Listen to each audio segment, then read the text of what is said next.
My name is Randy Canady, and I love being outside. I love spending time with friends. I like participating in fishing activities.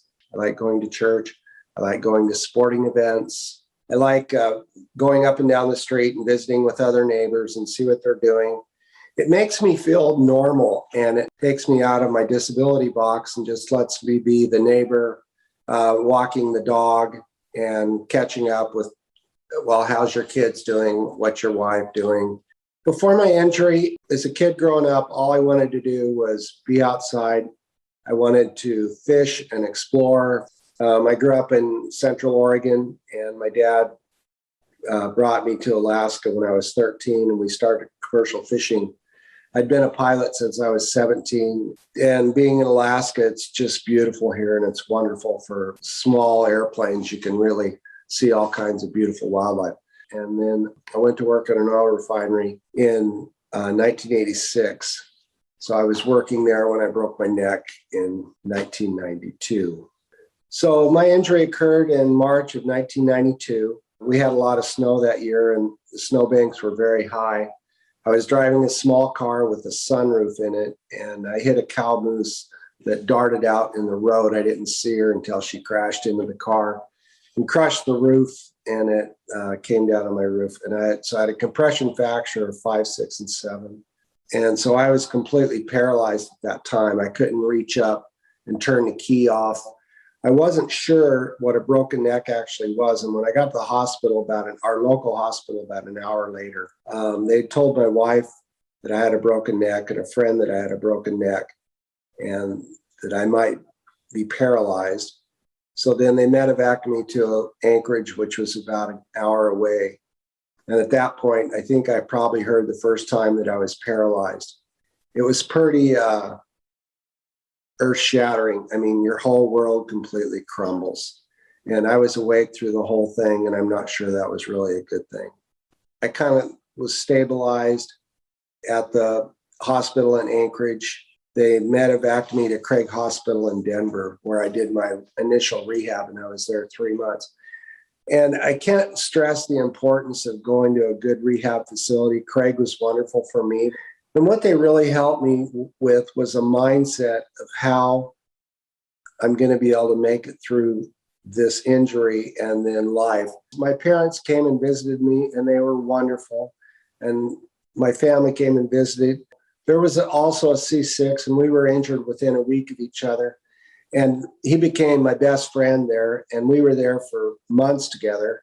And we had so much fun, and we made fun of each other as we're dropping our food on our lap and on our sweatshirts. And we would laugh at our problems, and we would talk about issues that we couldn't necessarily talk about with our therapist. I am still best friends with that gentleman in Denver, and we talk routinely. And when I go back there, we always meet up for lunch, and we laugh at each other and make fun of each other. This isn't anything away from the therapists at Craig Hospital and the doctors, because they are wonderful. But I've probably learned more from others than I have from the therapists, because it's like, hey, Randy, look at this, what I did. I figured out to do this, or showing me what he's doing with transfers, or something that this gentleman's doing with his van. You learn a tremendous amount from a peer group at the hospital. After injury, my relationships really changed. And I'm not blaming those people, because I may have been one of those people myself, but I really noticed a lot of people pulled away. I had a group of 2 or 3 people that I worked with that helped me get through and try and involve me in a lot of activities, and was there at the drop of the hat if I needed anything, or if I fell or needed put back up in my chair. And probably at the time, what was super important was, I had small children. At the time of my injury, I had an 11-year-old boy and a 9-year-old daughter. I feel that it affected my son more than maybe he would say, because I wanted him to fly. I wanted to teach him to fly. I wanted him to teach him to fish. And now I couldn't necessarily do it the same way that I did before. I did have friends step up, and we did things together and helped a lot. He was very active in sports as an 11-year-old. So we really supported him financially, and his sister kind of grew up in his shadows. And her and I's relationship probably didn't change very much. She shares my name and has been my best friend, and still is. She lives here in town. Prior injury, I was working at an oil refinery, and I was running a control board to where on a monitor you watch temperatures, levels, pressures, and flow, and you make changes on a mouse. I was able to go back to work after 6 months of rehab, and I had gotten a used vehicle that I could drive that I transferred into a captain's chair.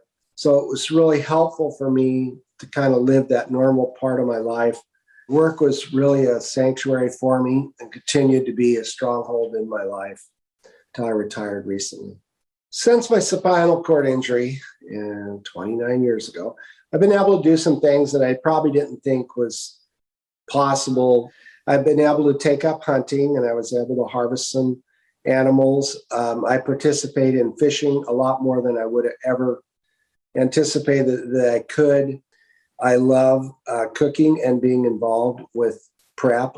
I'm able to go to the store independently and do shopping lists. One of the things that I've learned post-injury that's probably been the most helpful is really change my attitude about life, to try and be grateful first for what I have, for being alive, for the friends that I have, for my spouse that helps me, for the house that I get to live in, and looking outside of me instead of what I can't do, and be thankful for the things that I have. What I'm surprised that I was able to do post-injury, it took a while, was try and be a kinder, nicer person. Not only has it helped me as a person, I think, but it really helps in relationships. And we really need help from a lot of people in our lives. And I think non-disabled people also need help. They just don't recognize it. Bowel bladder care. I got a suprapubic at the hospital. I've had that. It's been good. And then within a couple of years after injury, I got a colostomy. And this was by far the best thing that I did post-injury, period. I can take the bags on and off myself. I'm 100% independent with all that. Some activities that we're looking forward to doing in the future that my wife and I are excited about. Around October, for the first time, we're going to be living in Florida at least half the year. So I'm really excited about being able to spend time in a warmer climate. My wife now is not my first wife. Tricia and I have been married 12 years, 12 and a half, and life's good post-marriage. So I got remarried as a quad, and that's pretty rare, I think, maybe. A newly injured person, life is going to be shattering emotionally. And a couple things that I was told early on is don't look at the future a year, 2 years, 5 years, 10 years down the road, and just look at the next few hours. Look where you were yesterday. Look where you were a week ago. Look where you were a month ago. Look where you were 2 months ago as you're going through rehab and coming out of this new spinal cord injured life. When I was first injured, all I wanted to do was walk again. I just wanted my body back. And it was really like I went through a death where I lost a best friend and he's no longer here, but that best friend was me. Not only have I been injured 29 years, I've aged tremendously. So I'm going to be 64 next month. So walking is no longer my priority. I'm pretty happy, probably happier than a lot of my peers. My life has changed a lot. But I think everybody from age 33 to 63 would say the same thing. So walking is no longer a priority, just living the best I can, being the best friend I can be, the best dad I can be, the best husband I can be, and helping others where I can.